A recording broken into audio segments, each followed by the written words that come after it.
indulgent, and how one slice of cheesecake can revolutionize, I guess, in the world.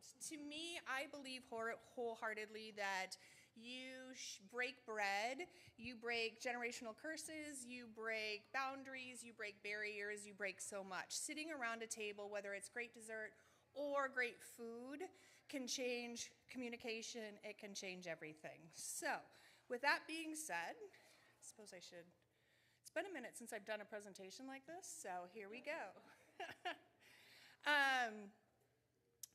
The OG, my father-in-law, Krause, yep. He was a Swiss-trained baker who really chose dough over diplomas. He was born and raised in Germany, and back then you either went to university or you picked a trade, and he opted for a trade that wasn't necessarily the manliest of it all. Everybody was going into architecture or plumbing or whatever, so he opted to go and become a baker. He worked across the globe long before landing in New Jersey. And he opened his first bakery. That's also where he met my mother-in-law, and that's where this man was born. So at that point, they specialized in everything from Italian to Swiss. They had a full-blown bakery. I mean, it was epic. So as it says here, he baked everything, but his cheesecake recipe was one that he never put in his bakeries.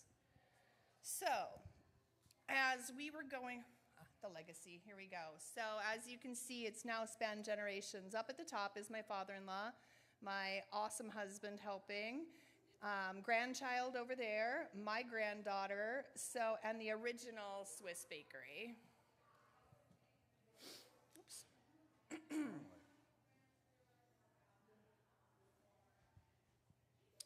So basically, this is a little hyperbole, but picture this. We're sorting through recipes, finding dusty old gems. Half of them are in German, and half of them are in half German and half English, and we're trying to figure out some fun things that we can bring and do with our children, and kind of bring back to him baking. We found this secret, I guess, cheesecake recipe, which is basically a Basque cheesecake. Should have put a picture on here, but I didn't. A Basque cheesecake is from Spain, and they basically burn the entire top, and then the middle is like this gooey goodness that comes out. And then you have New York cheesecake, the one style that everyone knows. That's Cheesecake Factory. That's wherever you go, that's what you're eating. So he took both of them, married them together, and created like this ooey gooey goodness of cheesecake, which if you had an opportunity, it's back there. But most epic is the fact everybody can tell me they hate cheesecake, and I can hand them the tiniest piece. It just happened like 2 weeks ago. 88-year-old man. I hate cheesecake. Just try it. He's all, okay, I'm good. So it's different. Even my own son, who hated cheesecake, decided he now loves cheesecake. So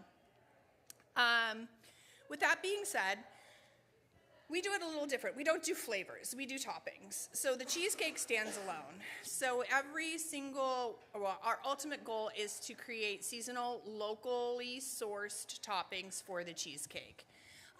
For the winter, we did pecan bourbon, which was basically like a pecan pie over the top. We did a bourbon caramel, which the bourbon went in after it's cooked, so it's really deliciousness. And then everybody loves a good strawberry. Well, we do a strawberry puree because it's really hard to find really good strawberries. So that's our ultimate goal there. So we have also, in the past, taken those Swiss pastries and created dessert bars. So what we really want to bring is kind of expand the line to be able to do corporate, wedding, and do gorgeous dessert bars. So the picture that you're looking at here was a wedding we did for a friend of ours. His daughter hates cake, so we did a 3-tier cheesecake. We have cream puffs. We had eclairs, tarts. I think that was it. No, petit fours. Oh, petit fours, yep. Which was funny because she hated cake, but then I made these little petit fours just for the cake people, and she's sitting there devouring them. But then the real star was the cream puffs, which was insane because people were just whipped cream all over them. But yeah, and then the 3-tier cheesecake went like that, and I don't even think the bride and groom had some, so it was It was ultra special because her dad actually built the stand for it so we could present it, because obviously you can't tier it because then it'll all just sink all over each other. So, and as I said, life's too short for boring desserts, so let's make it exciting. Why cheesecake? Why now? I mean, dessert is currently a $500 million market. And cheesecake is having a moment. As we all know, I mean, you would have asked me 10 years ago if you would have seen a bakery on every single corner. No. Would people be going to dessert? No. It wouldn't happen. I don't think it could be self-sustaining. And it's really become a huge industry. Consumers are obsessed with the small batch. People want to buy local. People want to buy something special. This whole idea of scarcity marketing is just absolutely taking on the FOMO that every person basically has and playing off of that to get your products out there. It's not just like a bite of dessert, it's nostalgia. We ran into somebody at dinner the other night and she told us that when she was 8 and she's 78? Yeah, 100, I don't know. That she used to sneak money and go get a cream puff down at the bakery and then hide it from her siblings. So with that being said, it does, especially in Oregon, brings a lot of challenges. One is having industrial kitchens and having access to these maker spaces that we keep talking about. And I know that we really talked about like an artisanal makerspace, but I really would love to have the idea of a full-on like kitchen makerspace. It's huge. We have people that do beef tallow and lotion. We have people that do the hot sauce. We have all of those things, and these people are forced to pack everything up every single time, take it to whatever kitchen is available because they have to do it that way. So really, on a small scale, we need a small kitchen so we can cook our stuff. But on a big scale, I would love to bring a makerspace that has the ability to have a huge double kitchen and then have what we would call an office. And inside of each office, there would be a walk-in and a refrigerator. So when you came, you could have your stuff and you could go. That way you're not trying to bring it in and out every single day. We could help you source the items that you need. And again, you're not packing up your car, driving to Medford. You're not packing up your car, driving to Central Point. You're not packing up your car, going to Rogue Valley, all of that. So with that being said, you would have your space that you could rent. It would also have a gorgeous event space where you could put that on. I would love to have meeting space. And then I would love to have either a small place where everybody can sell their wares or at least the opportunity to have food trucks or have some kind of places where you could offer your items.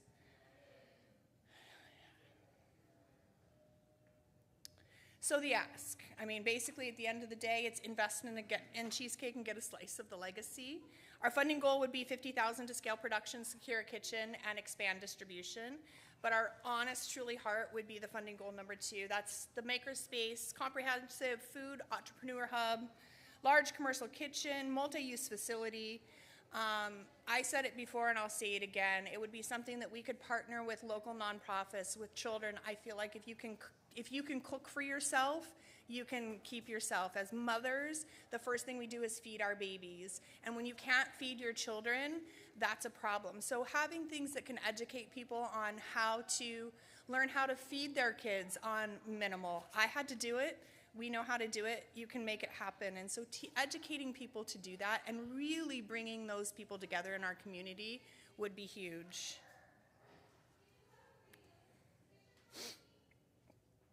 So obviously our short-term goals are dominate the market with the best cheesecake anyone's ever tasted, and long-term expand into the legacy-inspired products and become a household name. That's my grandson on his first birthday, so there's that. And why us? I mean, decades of family experience. Just like every good child, he ran far and fast from the bakery and went to work at Costco and did a million other things, and then circled back around and realized, I love it, and that's where his heart is. And his dad's still living, and so every time we do anything, it's absolutely special for him to watch. He does have dementia currently, but the one thing he continues to do is bake. So it's the thing that every Christmas, everything that he does. So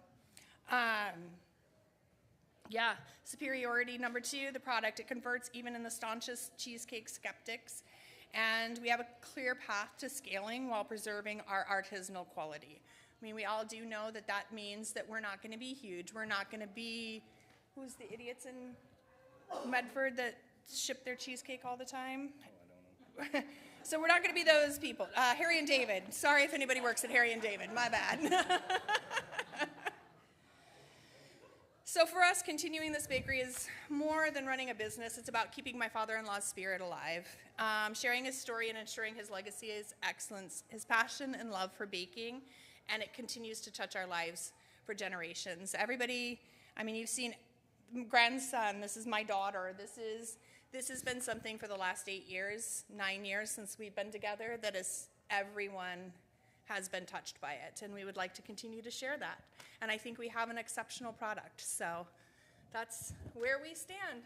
Got anything? Yeah, even with his dementia, all last year I was living with him to help out, and I mean, he's going crazy. And but I'd be baking and I'd be trying to distract him from the crazy. And he would just snap right into baking and, hey, add this, add that. He was helping me really get it. So yeah, so. Sorry.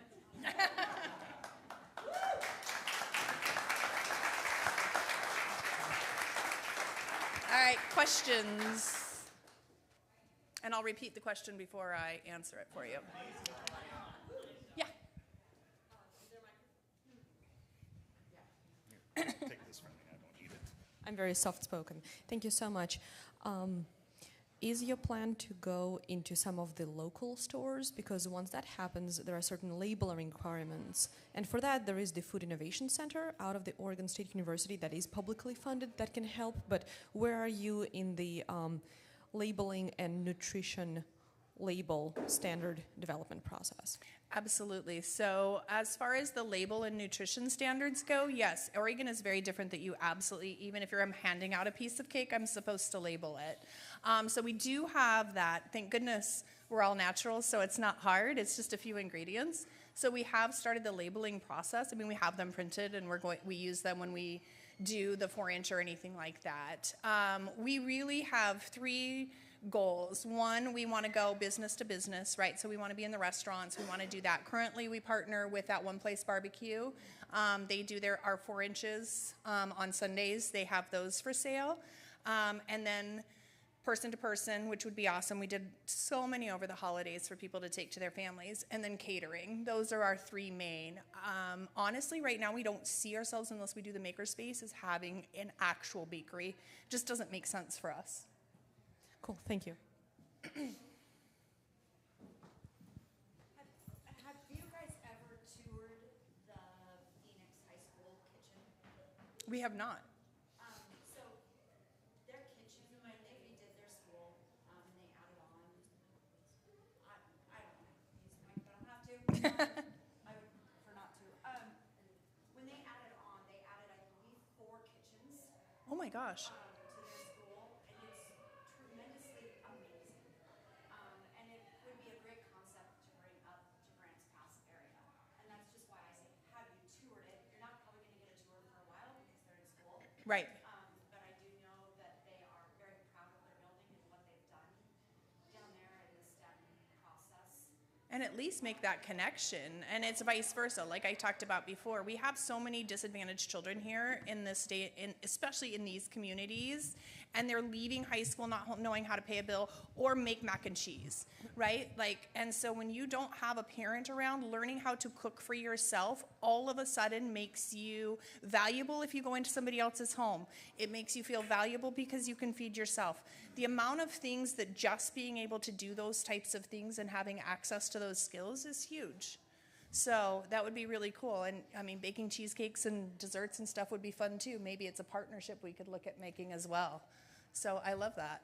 And to piggyback on that, the Phoenix High School kitchen was a Morris Family Foundation project. So that is a local organization that really focuses on that engagement with youth in the schools. And so I just think that might be a great opportunity to tour, really to cool. talk to. So just speaking into the mic. So I'm in. We've never had a microphone. I know, it's amazing.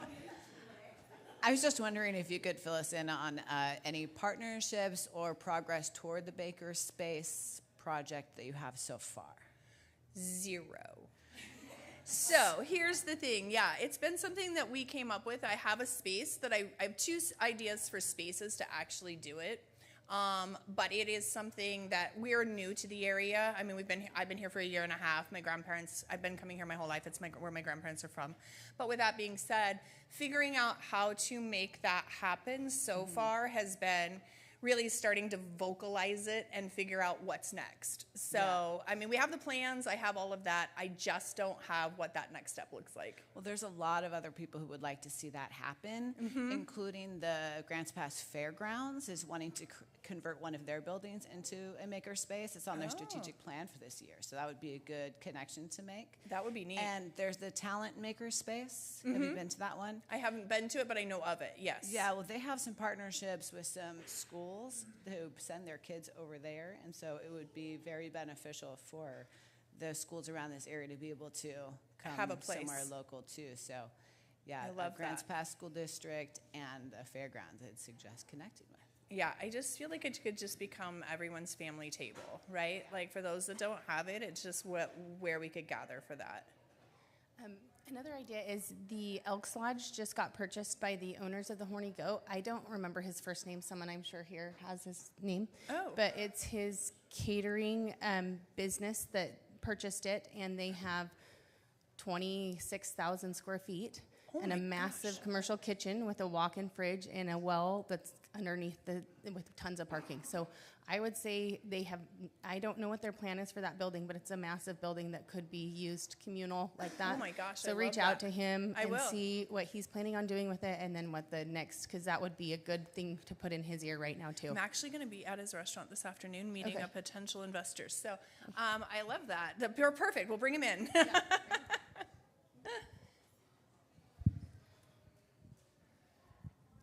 Do you guys have a social media page or website or any kind of internet presence? We do. So I actually have it back there. Our Instagram is where we're primarily. The website is under construction. I should have that finished by the middle of next week, integrating the orders and all that good stuff.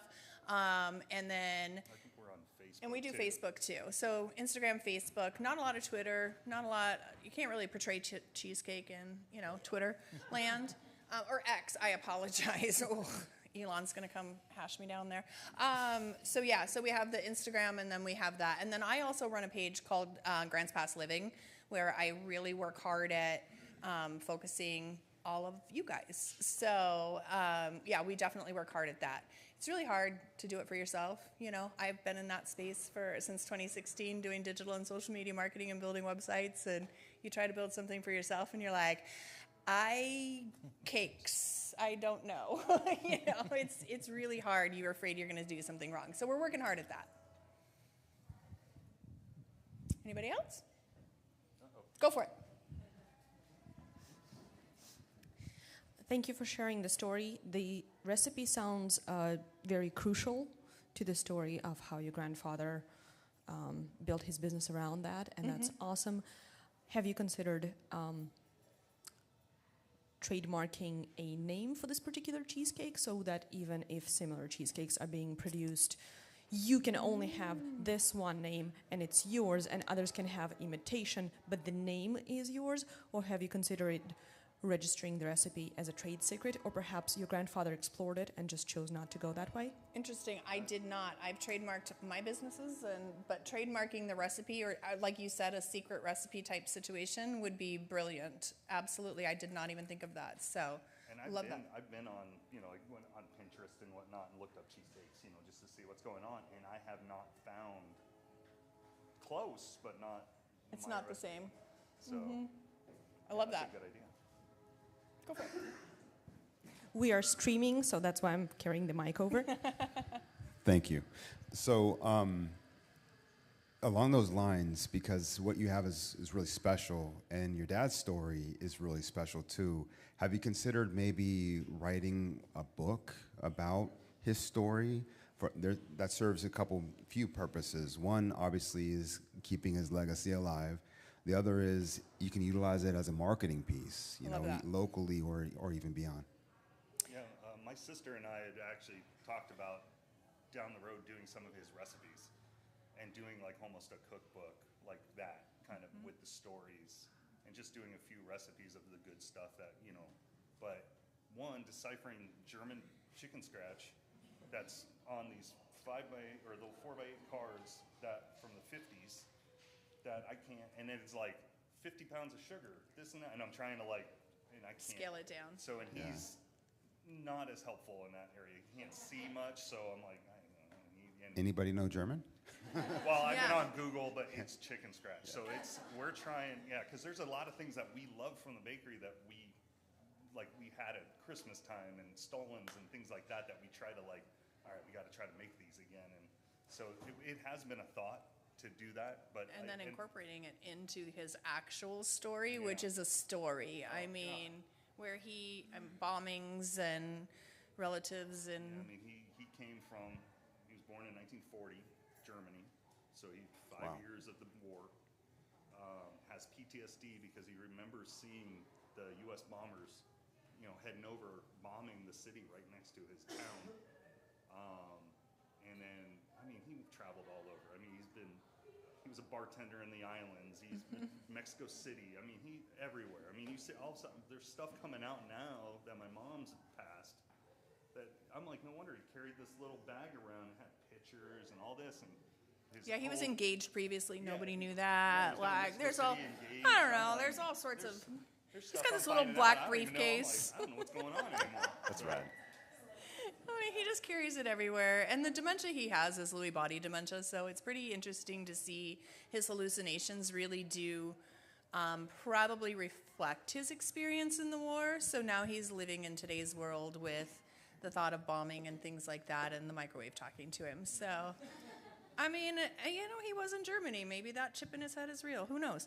But with that being said, yeah. So I love the idea of a story. And that's something my mother did for me was took my grandparents' recipes and everything we cooked. And I actually did that for my daughter. So to do that for him would be epic. So. That's a good idea. I like that. Yep. So we had chatted, I don't know, a few meetings ago. Cheesecake got brought up, and then next thing you know, you told me about your husband. So I reached out to you. One of the things I like to do for my clients when we close on a transaction is, you know, create some sort of a closing gift or something that's like some things that are special to them, but some things that kind of everybody will enjoy. So is it something that when those times come up that I could connect with you and maybe set up an opportunity to collaborate a little bit as far as closing gifts and that type of thing for our clients? Oh, for sure. Yeah. Real estate? Yeah. I'm a realtor.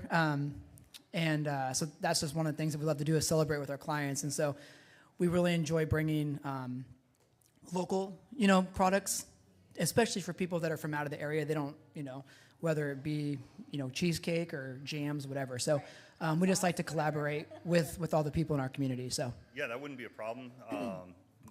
Back in Arizona, my sister and brother-in-law are both in real estate, and it was the same thing. We would do cheesecakes every once in a while for his, you know, but, you know, I just asked a couple days in advance and, you know, to order them. But yeah, I can do little 4-inch, the big ones, you know, whatever you need.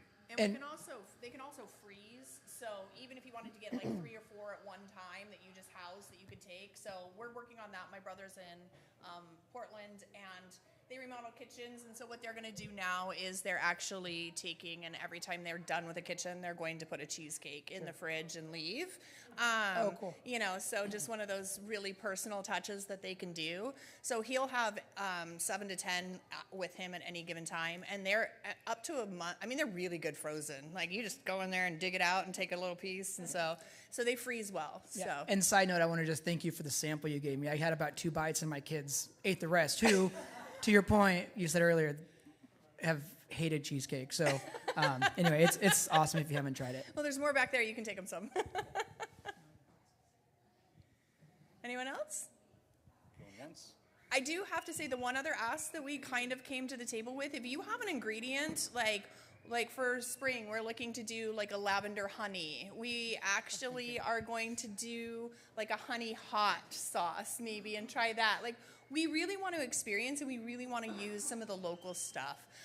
So Marionberries, Tayberries, honey, local honey. We're in the, like everyone, we need eggs, right? So we had a local source of eggs, and we know it's a really tough time for chickens right now out there. Not only is it cold and they don't want to lay, but they're probably hiding because they don't want to get exterminated. But so if anybody has any sources of eggs, that would be awesome.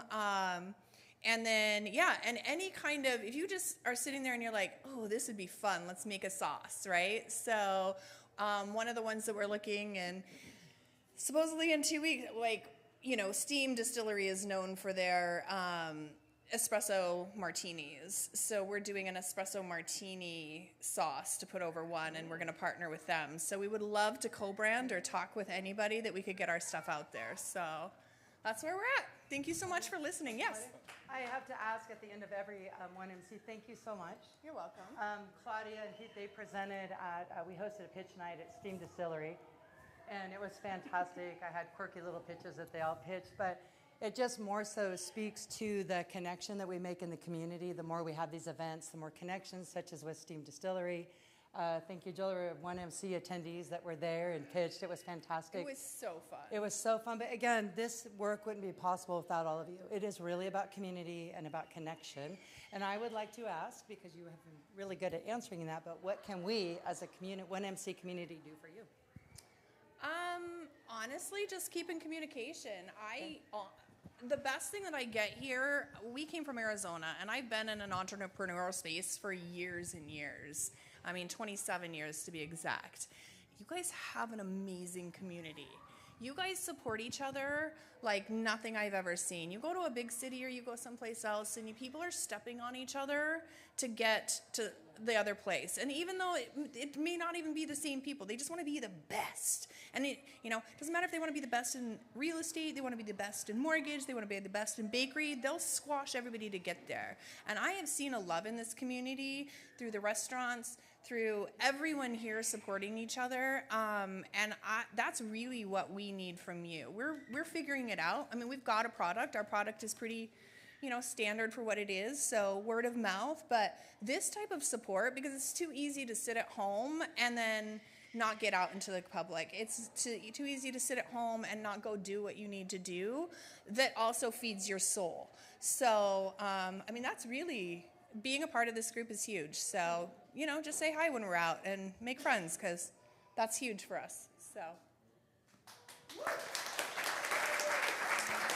He's like, I'm going to go sit down now. Thank you.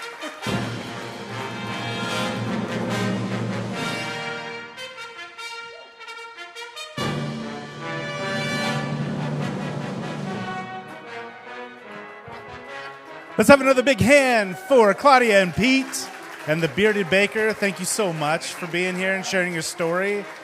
Thank you. Yes, and our latest inductees into the Hall of 1MC fame. Thank you. Awesome. And thank you all for being here. This is an amazing turnout. At 9:22, I looked at Kim and I said, is anyone coming? It's just a new year. Y'all are just rolling in like a little bit last minute, but that's cool. I'm glad you're all here. Thanks for being here. What a great turnout, because we did take a couple weeks off. And when you do something like this, it's a little terrifying to take that time off, because you're like, are they going to remember? Are people going to show up again? And you did. So thank you so much for being here. Can you believe we're like already 8 days into 2025? So just remember, there's only 357 days left in the year. So like make the best of every single one of those. And this is a great way to do that. So we're about to move into the next phase of 1MC, which is enjoy whatever's left of the millionth cup of coffee back there, and then socialize with each other, meet each other, talk to Claudia and Pete, and just learn. If you have any other information or questions or feedback, that's great. And then share with each other and make sure you know everyone who's here, because everyone who's here is here for a reason. So thanks again for being here. We appreciate you. Oh, one more thing. Sorry.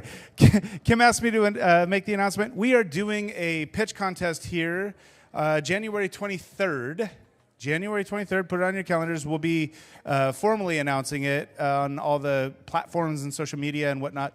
But you get to hear the announcement first. So January 23rd, it's here. What time is it? It's 5:30 is when it starts. If you or someone you know would like to pitch something, like an actual pitch, we would love for you to talk to Kim or myself. We also have, if you are someone who maybe doesn't have something to officially pitch, but you would like to practice the skills of pitching, also make sure you come that night. We will have some fun things and some ways to work on those skills that are going to be a lot of fun. So thanks for being here. Again, enjoy each other, and we'll see you next week.